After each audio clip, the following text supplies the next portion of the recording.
recevoir la nourriture spirituelle. Nous allons recevoir la pensée de Dieu pour nous. On va recevoir ce que l'Éternel a bien disposé pour nous partager. Nous allons disposer nos cœurs pour écouter la parole, pour recevoir la semence incorruptible. Là où tu es, tu vas prier. Tu vas mettre ta main sur le cœur et tu vas prier. Que Dieu dispose ton cœur. Que Dieu puisse véritablement déposer sa semence. Que le Seigneur puisse déposer une parole qui sera comme l'eau fraîche qui va étancher ta soif. Que cette parole soit une réponse pour toi. Que ce message puisse être une interpellation. Que ce message soit un avertissement. Que ce message puisse te situer par rapport à la volonté de Dieu, par rapport à la parole de Dieu. Que le Saint-Esprit qui a inspiré puisse donner encore la révélation. Que le Saint-Esprit qui connaît la profondeur, même la profondeur de Dieu, qui puisse nous amener encore, oui, dans la profondeur des Saintes Écritures. Nous voulons recevoir ta parole avec empressement. Nous voulons la recevoir non pas comme la parole d'un homme, mais la recevoir comme la parole du Dieu Tout-Puissant, la parole du Très-Haut, la parole qui est capable, oh Yahweh, de nous guider, la parole qui est capable de nous montrer la voie à suivre, de nous montrer la direction et le chemin véritable. Oui, nous voulons, Seigneur, recevoir, oh Dieu, plus profond de nos cœurs, non pas avec nos oreilles, Seigneur, mais, oh Dieu, recevoir avec nos cœurs, avec nos oreilles spirituelles, notre entendement spirituel, que tu nous disposes, Seigneur, éloigne la distraction, tout ce qui peut, oh Dieu, nous empêcher de véritablement recevoir, véritablement comprendre ta pensée. Illumine les yeux de nos cœurs. Oui, viens, Seigneur, faire, oh Dieu, éclater ta gloire au milieu de nous. Que cette parole soit puissante, vivante par l'Esprit de Dieu. Oui, Seigneur, ouin ce message, ouin cette parole. Aide-nous à saisir, oh Dieu, ta pensée véritable, dans le nom de Jésus-Christ. Oui, nous sommes là, Seigneur, pour toi. Nous sommes là pour t'écouter. Nous sommes là pour t'entendre. Nous sommes là pour recevoir. Nous sommes là, oh Dieu de gloire, pour exposer nos vies à ta lumière, exposer nos vies à ta parole, et que tu nous aides, Seigneur, à grandir dans ce processus de perfectionnement. Car ta parole, oh Dieu, est là pour nous changer, pour nous transformer, pour nous parfaire. Et je prie ce matin, je prie en cet après-midi, que la portion qui sera déposée puisse apporter en plus, puisse nous aider à aller plus loin avec toi, aller encore plus en avant, plus en profondeur, dans le nom de Jésus-Christ. Gloire et louange te reviennent à toi au siècle des siècles.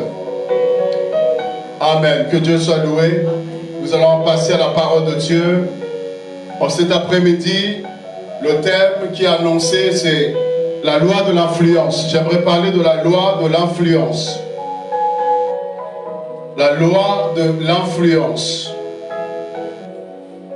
Et je sais que Dieu va nous bénir. Le Seigneur va énormément nous faire du bien à travers cette parole, à travers ce message. La loi de l'influence. Voilà, notez-le, vous qui êtes sur place et vous tous qui êtes connectés, notez-le, prenez vos Bibles et on va passer un moment dans les Saintes Écritures. La loi de l'influence. La loi de l'influence, c'est notre thème de cet après-midi. Et bien aimé, qu'est-ce que la loi de l'influence? Vous voyez, nous sommes dans un monde où plusieurs personnes sont en crise d'identité. Plusieurs personnes se cherchent à gauche et à droite. Les gens ont besoin d'imiter. Les gens ont besoin d'être comme. Ils ont besoin de faire comme tel. D'où justement la mode.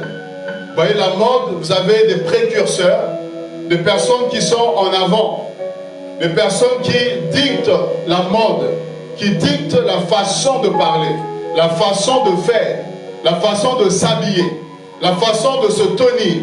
Vous voyez, et d'autres qui sont derrière, qui sont influencés justement. Vous voyez, ils sont influencés à suivre les gens qui sont influents ou influentes. Des personnes qui dictent la mode, des personnes qui sont des précurseurs. Et vous avez d'autres qui vont suivre exactement à la lettre près. Et vous voyez des personnes qui s'habillent comme telle star.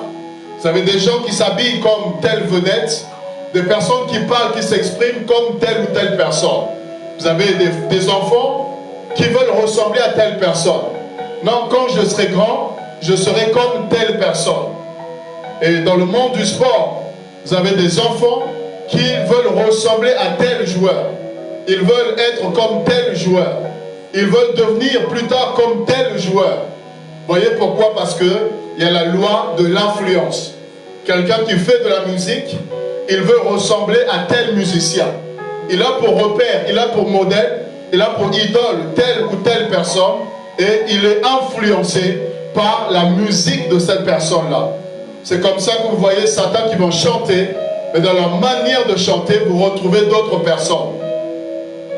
Dans leur voix, dans leur style, dans la manière de vibrer, dans leurs altos, dans leur terminaison, vous pouvez retrouver dans leur montée, n'est-ce pas? Vous pouvez retrouver tel autre chanteur, telle autre personne. Pourquoi? Parce que ces gens se sont inspirés. Ces gens ont pris pour référence. Ils ont pris pour modèle telle ou telle personne et du coup, ils ont calqué. Ils ont chanté sur base de ces personnes. D'autres vont jouer sur base de la manière que tel joueur, n'est-ce pas, a l'habitude de pouvoir s'exprimer. Et du coup, ils vont calquer. Donc, quand vous voyez la personne, naturellement, automatiquement, vous voyez l'idole. Vous voyez la vedette ou la personne qui l'a influencé. Dans la manière de faire, dans la gestuelle. Et des fois, ça va très loin. C'est même dans la façon de rire, dans la manière de s'exprimer. Vous voyez que celui-là, il a été influencé par telle personne. Vous savez, parfois, lorsque vous voyez seulement quelqu'un, vous voyez tout de suite la ressemblance avec une autre personne. Vous dites que non, quand tu le vois, tu retrouves telle personne dans cette personne-là. C'est ça, en fait, la loi de l'influence. La loi de l'influence. Et on est dans un monde où soit tu es influent, ou soit tu es influencé. Vous voyez, la loi de l'influence s'exerce dans ces deux directions-là. C'est soit tu vas influencer les autres, ou soit tu seras influencé par les autres.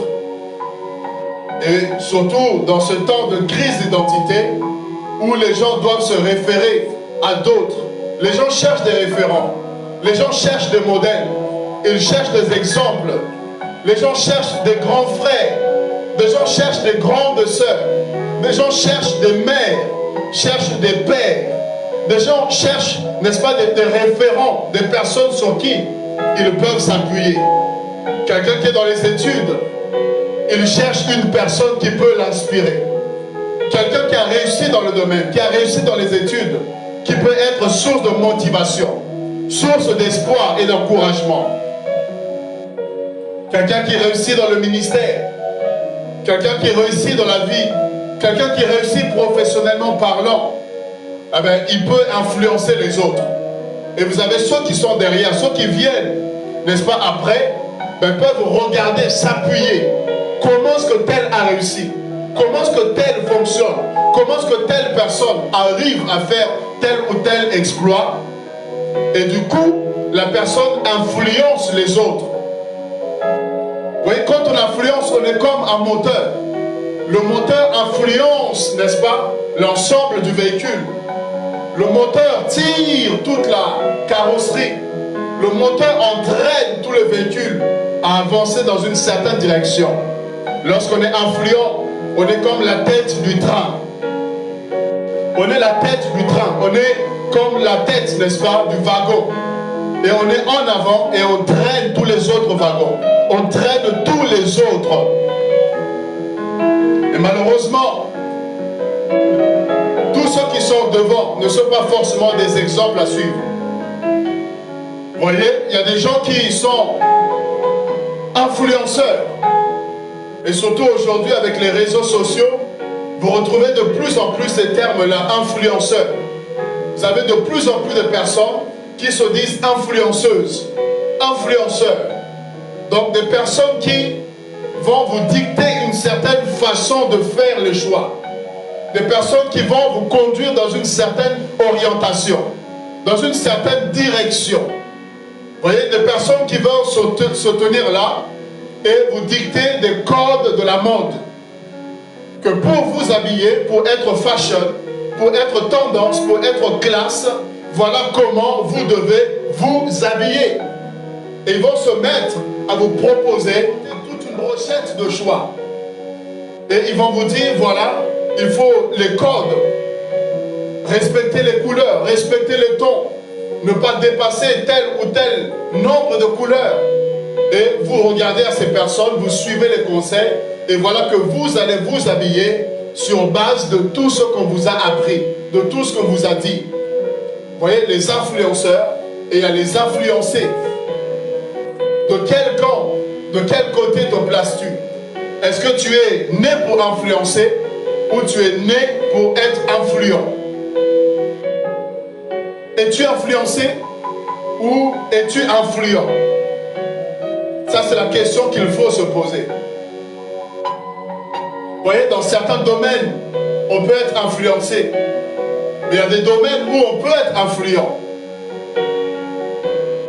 Il y a certainement un domaine que tu maîtrises, un domaine où tu as l'expertise. Il y a certainement quelque part où tu as quelque chose à dire aux autres. Et du coup, tu peux être influent dans un domaine. On n'est pas obligé d'être influent dans tous les domaines, non. Il y a certainement un domaine, il y a certainement un talent, une grâce, un don que tu as reçu qui peut faire que tu peux influencer les autres dans ce domaine-là. Mais dans d'autres domaines, il y a des gens qui sont plus qualifiés. Il y a des gens qui ont plus d'expérience et qui peuvent t'influencer. Voyez? Mais en aucun cas, je ne crois pas, je ne pense pas qu'on soit là et être influencé, que influencer. Il y a un moment donné, tu peux aussi influencer. Tu dois aussi influencer dans ton environnement, dans l'école où tu es. Tu peux influencer. Si tu as Jésus, tu dois influencer. Si tu as le Saint-Esprit, tu dois influencer quelque part. Même si tu ne connais rien au football, mais il y a un domaine où tu connais. La foi, tu connais. Quand on parle de tout ce qui est spirituel, quand on parle de la prière, quand on parle de la guérison, toi tu connais. Et tu peux influencer quelqu'un qui est malade à croire au Seigneur Jésus pour recevoir la guérison. Tu peux influencer quelqu'un qui est incrédule à croire en la parole de Dieu. Quand tu as Christ, quand tu as le Saint-Esprit, tu as la parole de Dieu avec toi, tu dois être influent. Tu dois impacter autour de toi. Tu dois influencer ton environnement. Tu dois influencer quelque part. Même par ta vie, même par ta façon d'être, même par ta façon de parler, par ta manière de faire les choses, tu dois influencer quelque part. Refuse d'être toujours influencé.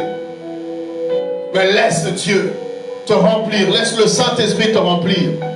Et à un moment donné, tu dois aussi impacter, influencer. Et le monde dit ceci. Montre-moi qui tu fréquentes, je te dirai qui tu es. Vous voyez, le monde dit cela. Montre-moi qui tu fréquentes. Montre-moi qui te côtoie. Montre-moi les personnes avec qui tu vis, les personnes qui t'accompagnent. Et je te dirai exactement qui tu es. Qu'est-ce que cela veut dire? Qu'est-ce que cela signifie? Vous voyez, c'est ça la loi de l'influence. Tu deviens ce à quoi tu es exposé. Est-ce que quelqu'un me saisit? Tu deviens ce à quoi tu es exposé. Si tu es exposé au parfum, tu vas refléter l'odeur du parfum. Quand on va te sentir, quand on va se rapprocher de toi, on sentira automatiquement le parfum. Pourquoi? Parce que tu es exposé à l'odeur du parfum. Quelqu'un qui est exposé à la nourriture, il finit par sentir la nourriture. Parce qu'à force d'être exposé par la nourriture, l'odeur déteint sur la personne. Si tu es exposé à la chaleur, quand on va te toucher, tu vas dégager une certaine chaleur. Donc vous comprenez que la loi de l'influence fait qu'on devient ce à quoi on est exposé. Si tu es exposé au froid, Tu vas devenir refroidi, réfrigéré. Si tu es exposé à la lumière, tu vas briller. Si tu es exposé à la gloire, tu vas rayonner. Tu deviens ce à quoi tu es exposé. Et regardez, quelque part la Bible est en train de nous dire ceci dans 1 Corinthiens 15, le verset 33. 1 Corinthiens 15, le verset 33. Regardez ce que la Bible déclare. Ne savez-vous pas que les mauvaises compagnies corrompent les bonnes mœurs? 1 Corinthiens 15, 33.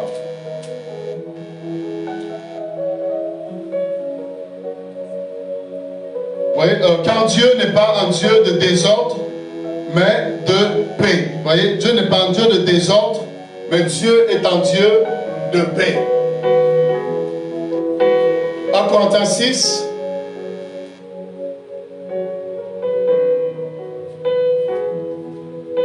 Corinthiens 6.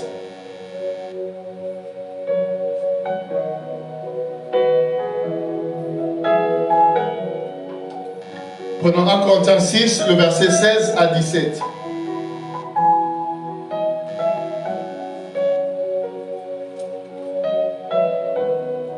Vous êtes 1 Corinthiens 6, le verset 16 à 17. La Bible dit ceci. 1 Corinthiens 6, verset 16 à 17. Loin de là, ne savez-vous pas que celui qui s'attache à la prostituée est un seul corps avec elle? Car, est-il dit, les deux deviendront une seule chair. Mais celui qui s'attache au Seigneur est un avec lui, un seul esprit avec lui. Je m'arrête là. Celui qui s'attache à la prostituée devient un avec elle. Celui qui s'attache au Seigneur devient un avec le Seigneur. Donc, vous voyez ici le principe de la loi de l'influence. Tu deviens ce à quoi tu es exposé. Vous voyez que là, ici, la Bible est claire. Si tu t'exposes à la femme prostituée, tu vas devenir un avec elle. Si tu t'exposes à l'impudicité, tu vas devenir impudique. Si tu t'exposes à de mauvaises choses, tu vas ressembler à ces choses-là. Tu t'exposes à de mauvais films, tu deviendras comme ces personnes-là. Tu vas agir comme ces personnes. Tu vas réfléchir, raisonner comme ces personnes-là. Et si tu t'exposes aux choses de Dieu, tu deviendras comme le Seigneur.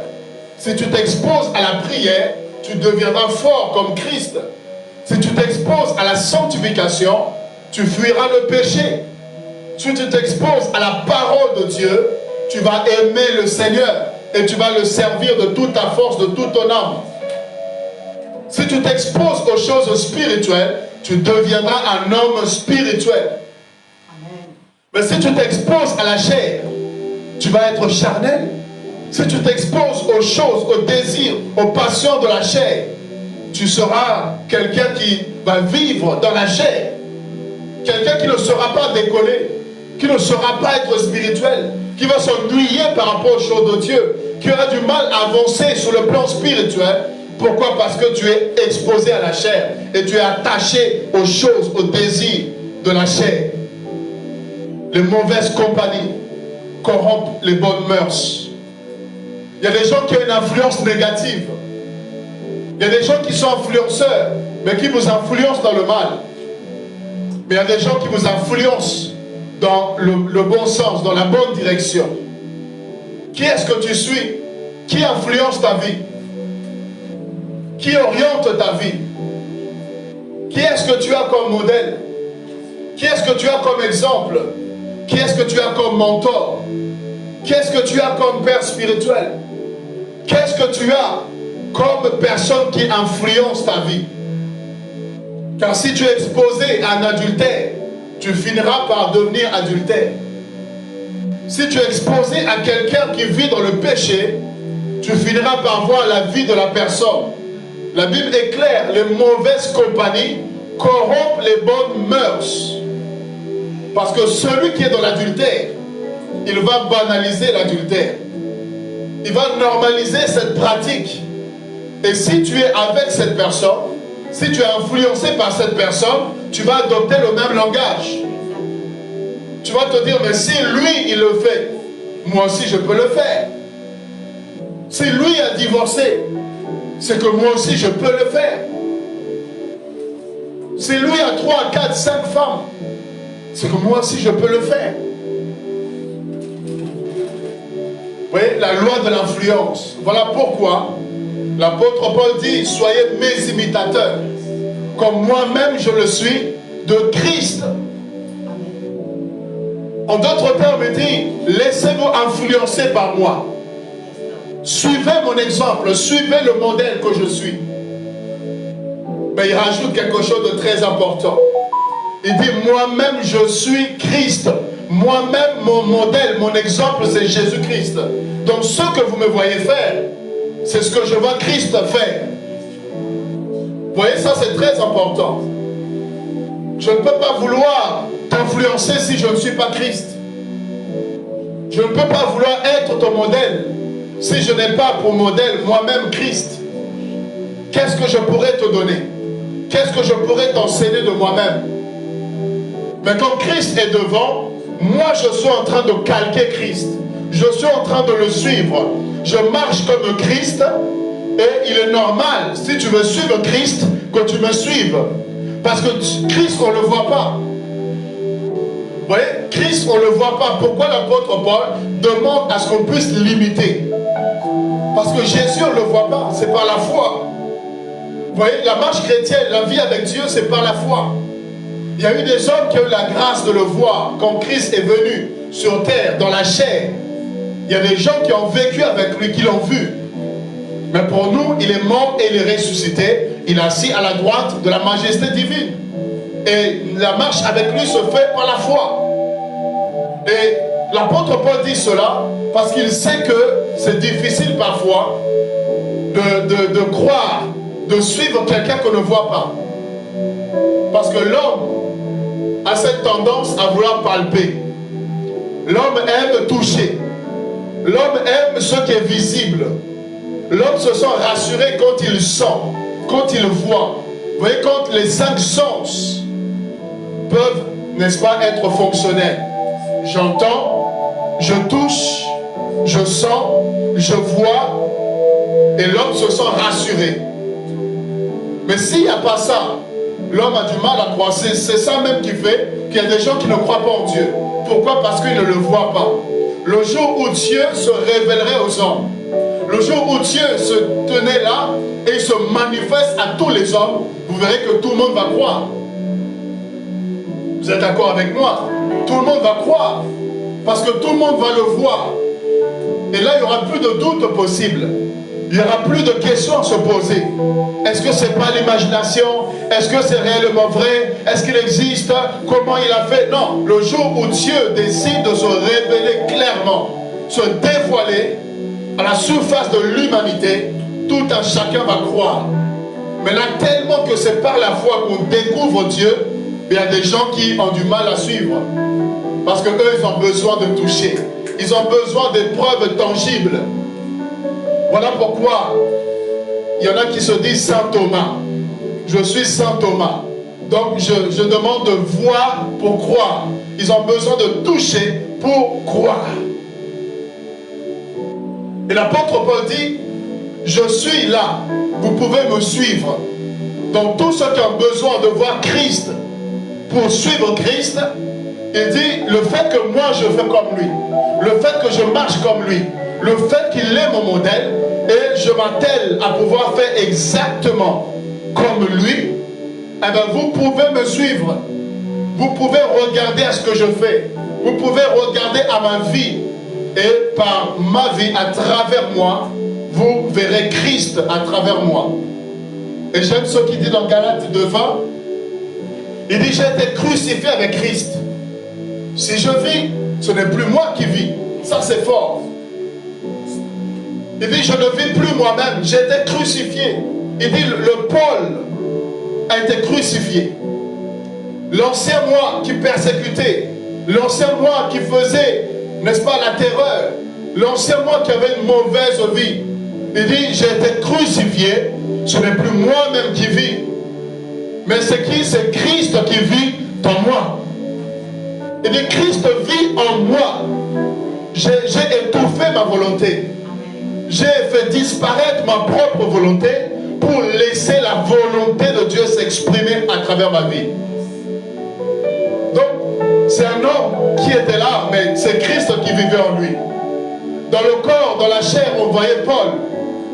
Mais à l'intérieur, il avait laissé Christ établir sa demeure et diriger, conduire sa vie. C'est comme ça qu'il pouvait être le modèle d'un troupeau, le modèle de plusieurs. C'est comme ça qu'il pouvait être ce père dans la foi pour Timothée, pour Tite et tant d'autres encore. Il pouvait leur demander de suivre son exemple, de suivre sa constance, de suivre sa foi, suivre la crainte de Dieu qu'il avait, de suivre la manière dont il a vu servir le Seigneur, de le suivre.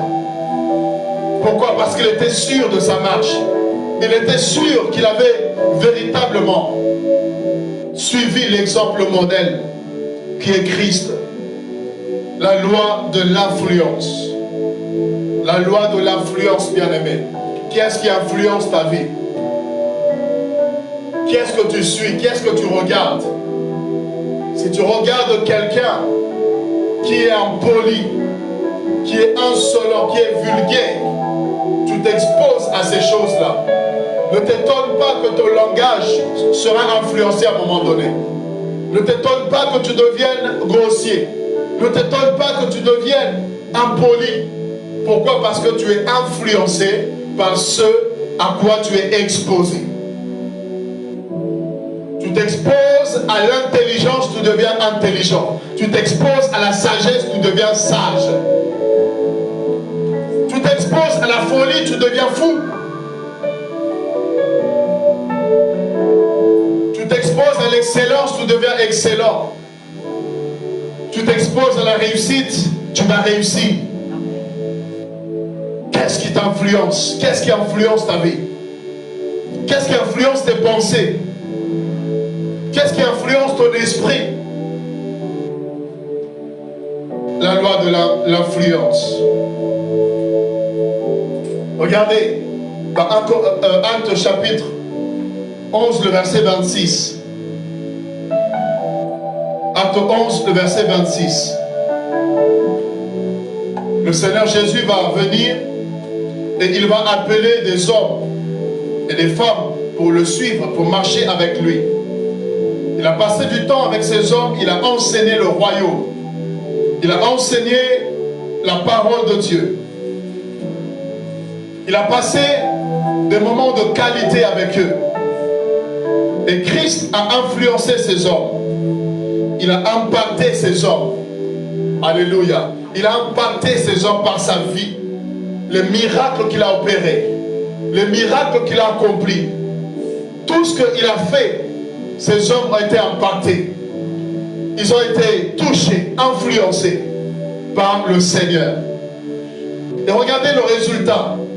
En très peu de temps. En très peu de temps, il y a un résultat palpable. Il y a un résultat efficace qui va se produire. Dans Acte 11, le verset 26, il y a quelque chose d'extraordinaire qui se passe ici. La Bible dit, et l'ayant trouvé, il a mené à Antioche. Pendant toute une année, ils se réunirent aux assemblées de l'église et ils enseignèrent beaucoup de personnes. Ce fut à Antioche, écoutez bien, ce fut à Antioche, ok, ce fut à Antioche que pour la première fois, les disciples furent appelés chrétiens. Pour la première fois, à Antioche, les disciples furent appelés chrétiens. Donc, si c'est pour la première fois, ça veut dire qu'au préalable, autrement, ils n'étaient pas appelés chrétiens. Et si vous lisez, le Seigneur parlait toujours en termes de disciples. Il parlait toujours en termes de disciples. Les disciples, les disciples, les disciples, les disciples de Christ.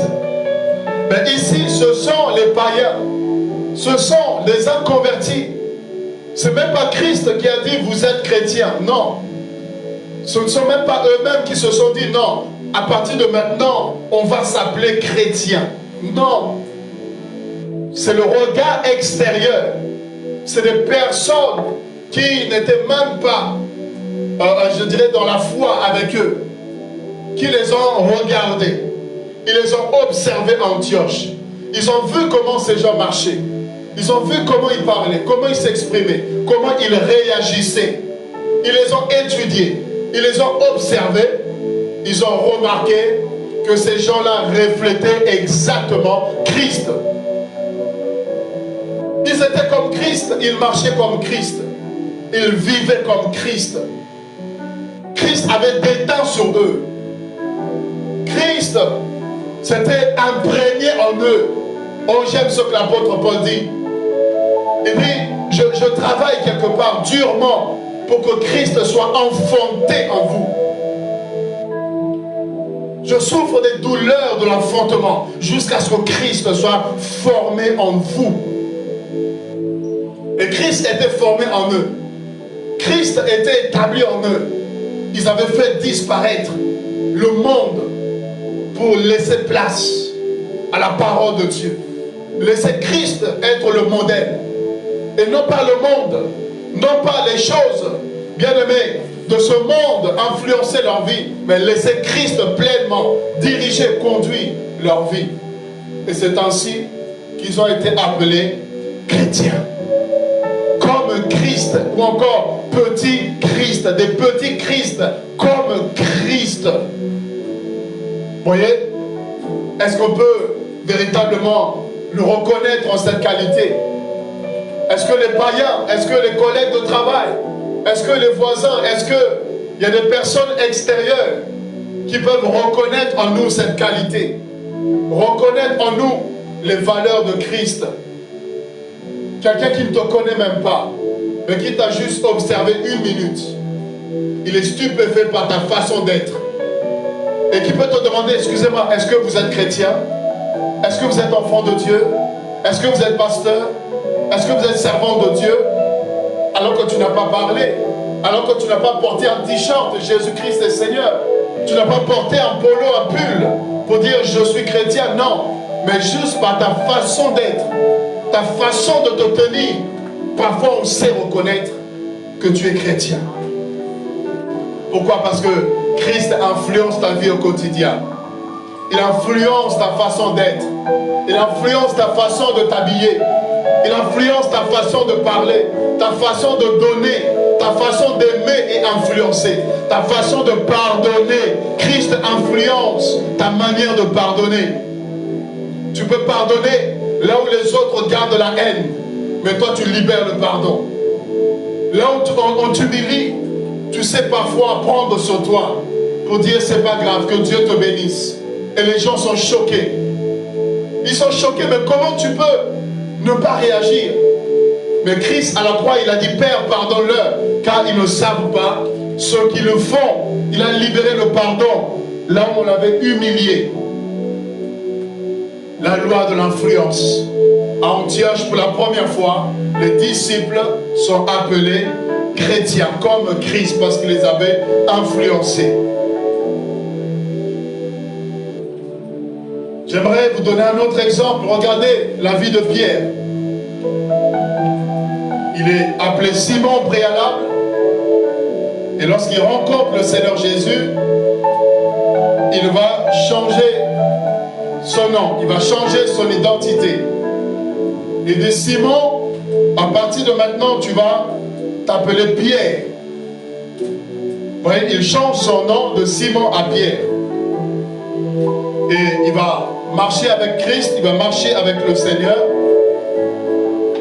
Et il y a un moment donné, qu'est-ce qui va se faire? Il va se faire que Christ annonce sa mort.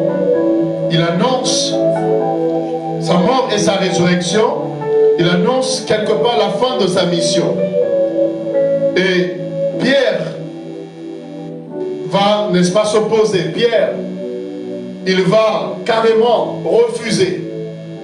À Dieu ne plaise, tu ne mourras pas. Il s'oppose à la mort de Jésus.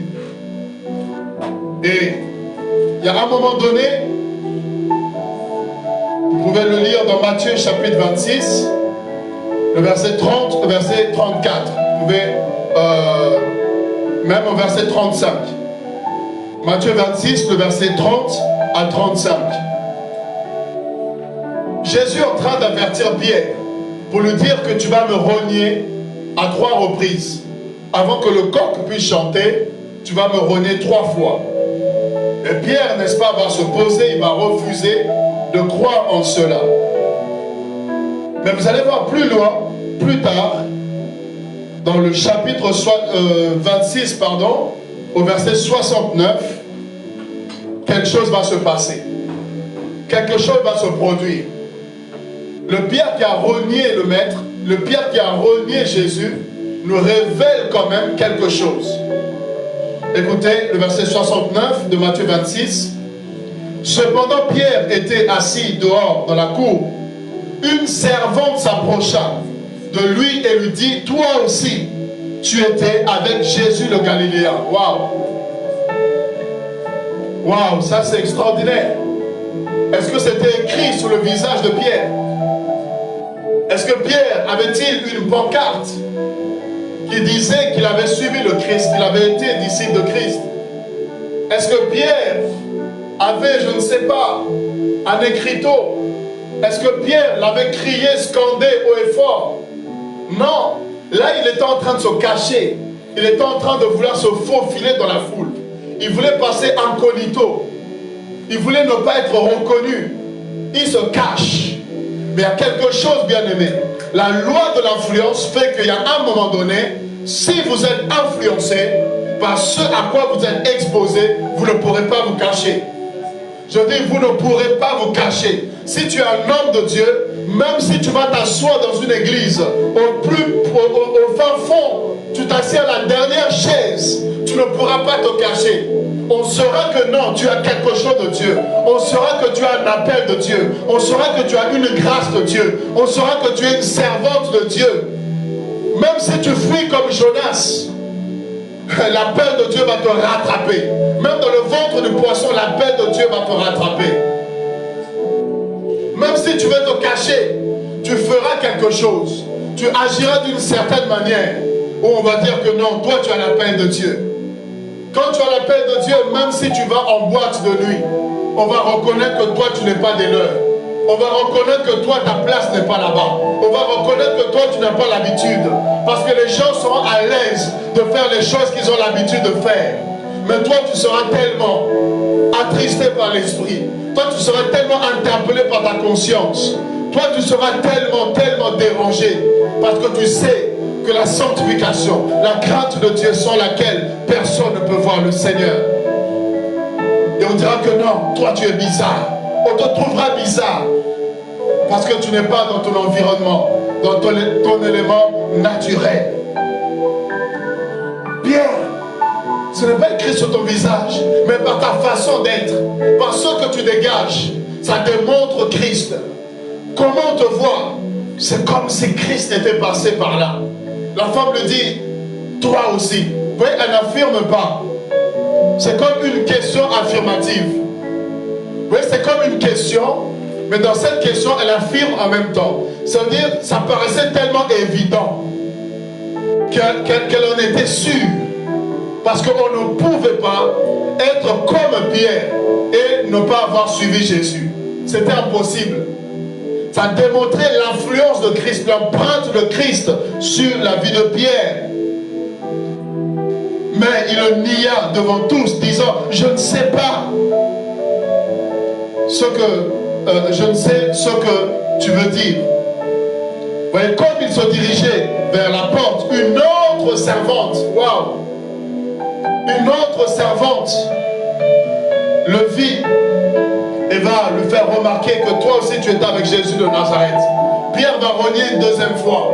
Et une troisième fois, on va encore le reconnaître. Toi aussi, tu étais avec Christ. Et il va nier. Il va même jurer. Il va même faire des imprécations. Il va même, comment dire, faire des parjures. Il va même déclarer clairement que non, je n'ai jamais connu Christ. Je ne l'ai jamais suivi. Ni d'Adam ni d'Ève. Il va renier le Seigneur à 3 reprises. Mais il y a un élément, il y a quelque chose qu'on va dire. On va dire, Pierre, ton langage même te trahit. Waouh! Ton langage même te fait reconnaître. Ta façon même de parler, alors qu'il est en train de renier Christ. Mais dans sa manière de parler, de s'exprimer, ça montre qu'il a suivi Christ. Parce que personne ne peut parler de la sorte s'il n'a pas été influencé par Jésus. C'est ça la loi de l'influence. Tu deviens comme le maître. Tu ressembles à ton maître. Le monde dit tel père, tel fils. C'est ça la loi de l'influence. Tel père, tel fils. L'élève ressemble à son maître. L'élève ressemble à celui qui l'a formé. C'est pour ça que vous allez voir certaines personnes, à force d'être souvent avec une autre, ils prennent même les gestuels. Ils prennent même les mimiques. Ils prennent même la façon de parler. Ils prennent même certains tics. Pourquoi? Parce qu'ils sont restés très souvent avec la personne. Et du coup, vous allez voir une ressemblance. Il y a même des couples, vous allez voir. Quand on voit l'homme et la femme, on a l'impression qu'ils se ressemblent. On dit, ah, vous vous ressemblez. À force d'être ensemble, à force d'être unis, à force d'avoir la même vision, ben à un moment donné, même physiquement, on a l'impression que vous vous ressemblez. Parce que spirituellement, vous vous influencez l'un et l'autre. Et même sur le plan physique, même dans la gestuelle, parfois il y a des ressemblances. Quand on voit l'un, on peut voir l'autre. Dans la manière de penser, vous allez voir, vous vous rejoignez. Tu penses à une chose, l'autre aussi pense à la chose. Et quand vous parlez, vous êtes sur la même longueur d'onde. Pourquoi? Parce qu'il y a la loi de l'influence qui fait que vous allez dans la même direction, dans le même sens. Alors, je vais terminer 1 Samuel chapitre 10 et je vais terminer par là. La loi de l'influence. 1 Samuel chapitre 10. J'aime cette parole, j'aime cette portion des Écritures. Et ça nous montre clairement la loi de l'influence. Ça nous montre des réalités spirituelles. 1 Samuel 10. Le verset, à partir du verset 1er, je vais le prendre rapidement. Suivez-moi très bien. Samuel prit une fiole d'huile, il répandit sur la tête de Saoul. Donc il est question de Samuel et de Saoul. Il le baisa et il dit, l'Éternel ne t'a-t-il pas point pour que tu sois le chef de son héritage? Aujourd'hui, après m'avoir quitté, tu trouveras 2 hommes près du sépulcre de Rachel, sur la frontière de Benjamin, le Telsac. Ils te diront les ânesses. Écoutez, ils te diront les ânesses. Vous voyez la loi de l'influence. C'est qu'il y a des choses que tu ne découvriras que par d'autres. Il y a des choses que tu n'apprendras que par d'autres personnes qui doivent t'influencer, qui doivent t'apprendre. Là ici, Samuel dit à Saoul que quand tu vas rencontrer 2 hommes, qu'est-ce qu'ils vont faire? Ils te diront les ânesses que tu es allé chercher sont retrouvées. Il y a des informations. Je veux aider quelqu'un à comprendre la loi de l'influence. Il y a des informations que de toi-même tu n'auras pas. Tu as besoin de d'autres personnes pour t'apporter ces informations. Saoul est en train de chercher les annexes de son père qui était perdu. Mais ici on nous dit l'information ou les informations étaient entre les mains de deux personnes. Donc si Saoul n'est pas en communion, si Saoul ne rencontre pas, ne croise pas ces personnes, il n'aura pas non plus les informations que ces personnes détiennent. Il y a des choses que tu as besoin, il y a des connaissances que tu as besoin. Dieu les a cachées dans d'autres personnes qui doivent, n'est-ce pas, influencer ta vie. Et regardez, c'est un principe qui est très biblique. On nous dit, et voici ton père ne pense plus aux ânesses, mais il est en peine de vous et dit, que dois-je faire au sujet de mon fils? De là, tu iras plus loin, ok? Tu iras plus loin et tu arriveras au chêne de Tabor, où tu seras rencontré par 3 hommes. Dans un premier temps, c'est 2 hommes qui doivent lui donner un certain nombre d'informations pour influencer sa recherche. Mais ici, le prophète Samuel lui dit, continue après. Il y a encore d'autres personnes qui doivent te rencontrer. Il y a 3 hommes ici que tu vas rencontrer. Et ces hommes-là, ce n'était pas n'importe qui. Ces hommes n'allaient pas n'importe où. Ces hommes montaient vers Dieu à Bethel. Vous voyez, ils montaient vers Dieu à Bethel. Je veux dire à une personne que tu veux avancer avec Dieu, tu veux aller loin avec Dieu, tu as besoin de rencontrer des personnes qui vont à Bethel, dans la maison de Dieu. Des personnes qui connaissent le chemin de la présence de Dieu. Tu as besoin d'être autour. Tu as besoin d'être encadré, entouré. Tu as besoin d'être dans la présence, en compagnie de personnes qui connaissent l'adresse de Dieu, qui vont t'influencer. Ces hommes-là montaient à Bethel. Ils allaient à Bethel, de la maison de Dieu. Et il fallait que Saoul puisse rencontrer ces personnes-là. Et verset 4, ils te demanderont comment tu te portes. Ils te donneront 2 pains. Vous voyez, ils te donneront 2 pains. Et tu le recevras de leurs mains. Je veux dire à une personne qu'il y a le pain. Il y a des choses que tu as besoin. Tu as besoin de rencontrer d'autres personnes qui peuvent mettre cela entre tes mains. Il y a des choses que de toi-même tu vas te battre. Tu ne vas pas réussir à les avoir. Mais c'est des choses que d'autres personnes ont déjà. Et quand tu es en relation, en contact avec ces personnes, ils te donneront accès à ces choses-là. Ouais, ici, il n'avait pas de pain. Mais Samuel est en train de lui dire qu'il y a des hommes qui ont le pain. Il suffit juste de les rencontrer. Ils vont te communiquer le pain. Ils vont te donner le pain. Et verset 5. Après cela, tu arriveras à Gibea Elohim, où se trouve une garnison. Waouh! Tu reçois des informations, tu reçois le pain, mais tu vas encore plus loin. Je dis à quelqu'un, ne t'arrête pas sur ce que tu as reçu. Ne t'arrête pas aux informations, ne t'arrête pas au pain. Va encore plus loin. Continue à avancer encore. Ce que tu as reçu, c'est peu par rapport à ce que tu peux encore recevoir. Cherche à être influencé, cherche à recevoir des autres.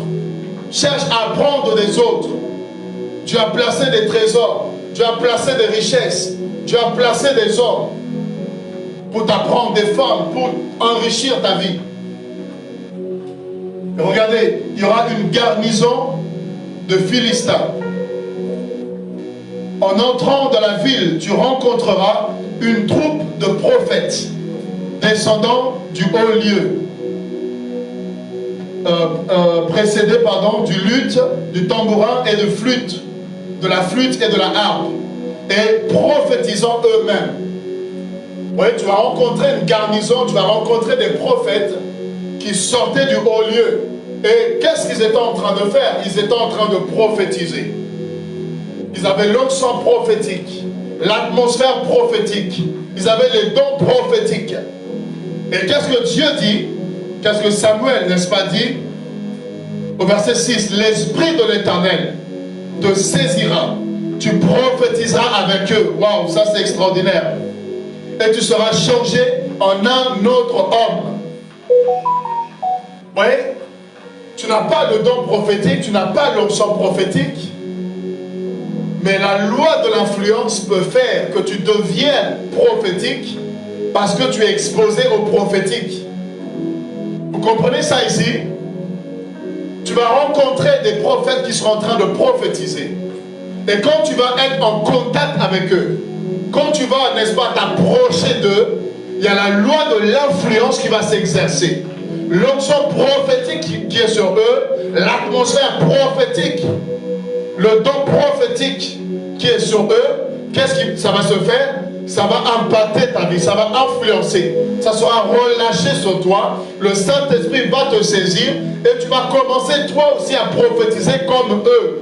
Ils vont t'influencer, ils vont t'impacter, ils vont, n'est-ce pas, faire en sorte que la grâce soit communiquée et tu vas prophétiser avec eux. Donc, si tu es dans l'atmosphère de miracle, tu peux aussi opérer dans le miracle. Si tu es dans une atmosphère, dans une église où il y a la prière, la vie de prière va impacter aussi ta vie. Tu deviendras un homme et une femme de prière.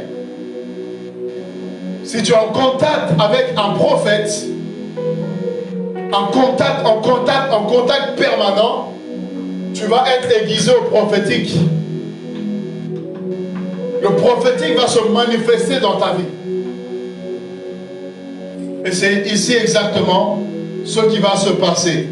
Et quand vous lisez un peu plus loin, la Bible dit au verset 9, dès que Saoul eut tourné le dos pour se séparer de Samuel, Dieu lui donna un autre cœur. Et tous ces signes s'accomplissent le même jour. Vous voyez, tous les signes se sont accomplis le même jour. Lorsqu'ils arrivèrent à Gibéa Elohim, voici une troupe de prophètes vint à sa rencontre. L'Esprit de Dieu le saisit et il prophétisa au milieu d'eux. Vous voyez, il prophétisait avec eux. Tous ceux qu'il avait connus auparavant virent qu'il prophétisait avec les prophètes. Et l'on se disait l'un et l'autre, le peuple, qu'est-il arrivé au fils de Kis? Vous voyez, les gens étaient dans l'étonnement. Le Saoul qui ne prophétisait pas, qui ne manifestait pas le prophétique, eh bien ici il se retrouve à prophétiser et tous ceux qui le connaissaient auparavant étaient surpris et étonnés. Saoul était-il aussi parmi les prophètes? Vous voyez, la loi de l'influence. Voilà pourquoi vous devez choisir les personnes qui vous entourent. Vous devez choisir vos amis, vos fréquentations. Vous devez choisir l'église où vous priez. Vous devez choisir qui est-ce qui parle sur votre vie. Vous devez choisir qui influence votre vie. Vous devez choisir des gens qui peuvent être des modèles, des exemples, des mentors, des gens qui influencent votre vie. Vous devez les choisir. Et selon le Saint-Esprit, selon leur témoignage, afin que vous soyez, n'est-ce pas, influencés positivement. Que Dieu vous bénisse abondamment. Que Dieu vous bénisse abondamment.